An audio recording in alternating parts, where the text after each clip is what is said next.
everyone! Happy Monday morning! This is Janica and her story. Welcome back to my YouTube channel!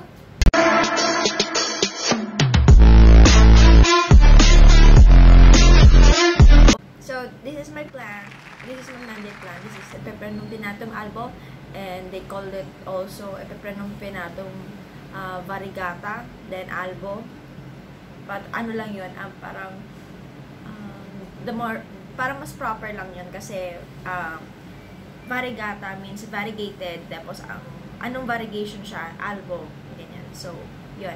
So, you can call it albo pinnatum or pinnatum, Epipremnum pinnatum albo. So, don't be confused with Epipremnum and Orium, Epipremnum pinnatum and the Orium. Orium are the photos, guys. So, for the pinnatum, they are most likely length. You can measure it with the length. Mas lengthy sila, mas mahaba sila, mas matuli sila. Compared sa Orium na mas pabilog, mas pa-hard, pero kahit they're eventually pointy, but not like this.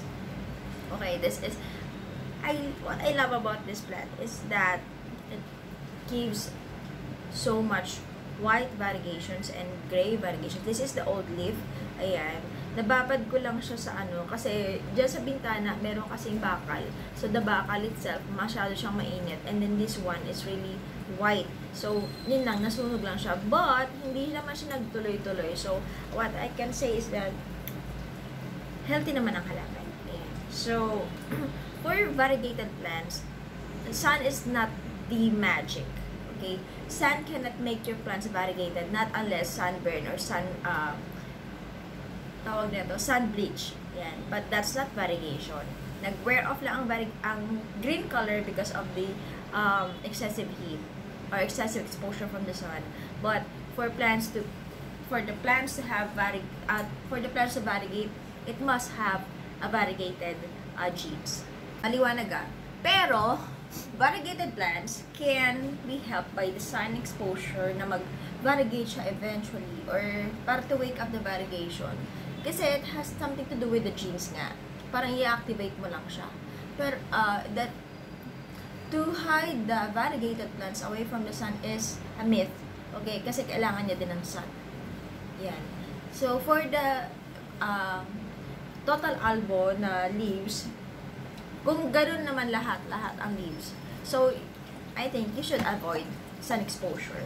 But for the leaves that has also green, they eventually can withstand the pressure of, sun heat and sun exposure. And this one lang, avoid watering your plants, and then you know that they'll be going to expose under the sun for a very long time kasi mainit yun. Parang hindi naman, I think this is not supported by science or whatever, but imagine, diba, kapag basa, tapos hindi na nga ito nakakapag, wala ka itong chlorophyll, diba? So, tapos nababad siya. Tapos mag-evaporate yung water, right? Tapos, anong susunod doon kapag wala na yung moist? Diba siya? Not unless na nadiligan siya, and then nag-dry naman bago siya nainitan. So, the water were sucked from the roots and then, moisturize inside or hydrate the plants the proper way, then iba yun. Iba yung binabad ka na may basa sa initan, at saka iba yung nakainom ka ng tubig saka binabad kasi magpapawis ka lang nun. Parang sa plants din. Ang mangyayari lang, magta-transfer lang, mag-evaporate lang yung water from the plants, hindi yung mismong yung tawag na ito, dahon mismo yung parang nakakaloka, wag mong gawin yun. And guys, for the tips for this plants, alam ko inaabangan ninyo kasi admin ako isang tips group for especially aroids. Ayan. So, this albo receives sun exposure from 6 AM to 10 AM. So, mga 8 AM and to 9, babad siya. Ayan, babad siya talaga. Kasi, this is is facing window and this is where my garden at. So, ayan, babad talaga siya. And then, as you can see, hindi siya lusaw, wala lusaw. Ito lang nalusaw kasi, yun nga, nakapatong siya dati dun sa dun sa barindilya or sa grills ko dito sa bintana na bakal. So, ayun lang. And then, watering schedule.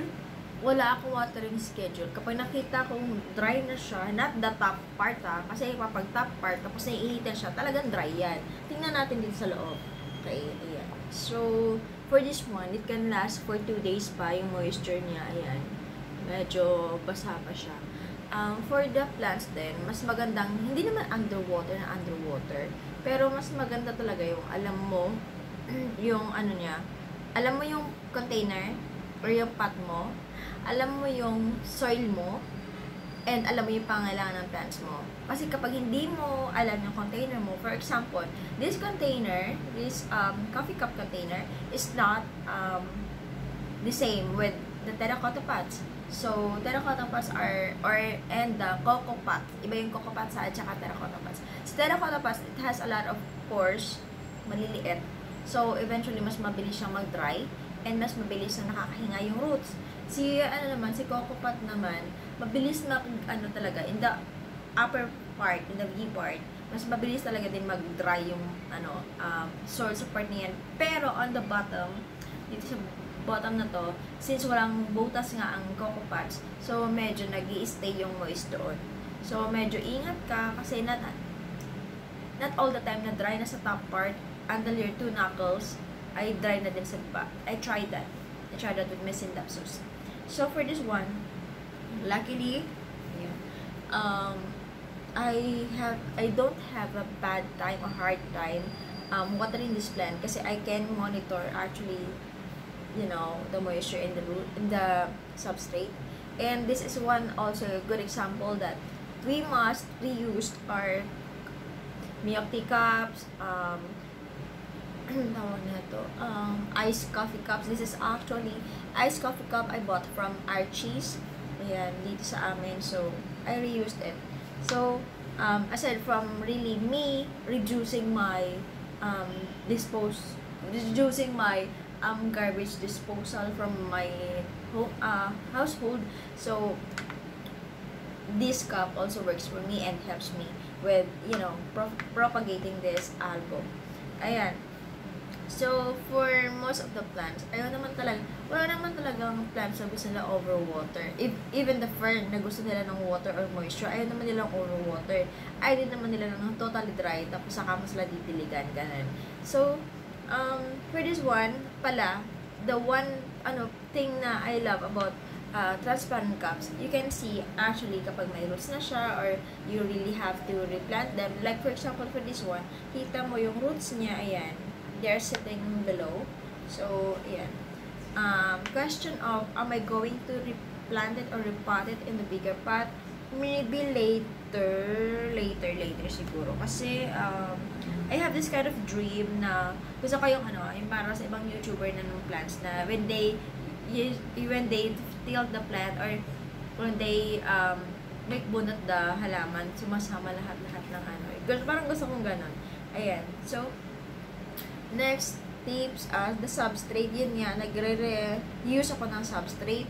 Actually, this is parang it has peat, it has vermiculite, it has rabbit's poop, it has crushed eggshell, it has, what else? It has twigs, it has barks, it has decomposed leaves. Ang dami, diba? Ganun yung mga tipo ng guys, ng substrate ko. Ayan.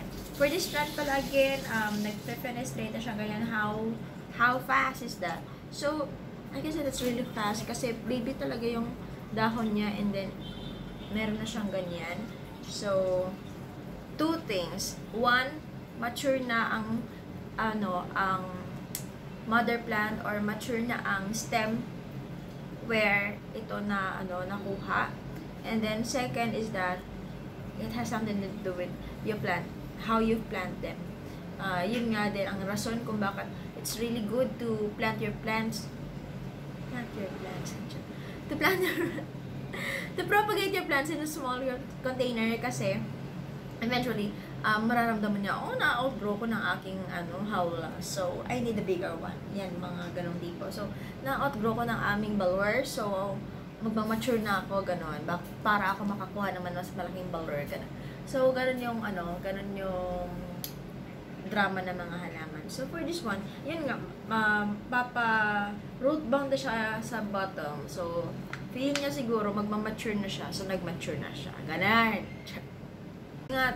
Yung nga isa sa mga dahilan din kung bakit maganda mag-plants mas maliit kasi mas ma-outgrow nila. Kapag na-outgrow nila, feeling nila malaki na sila, magmamature na sila, ganon.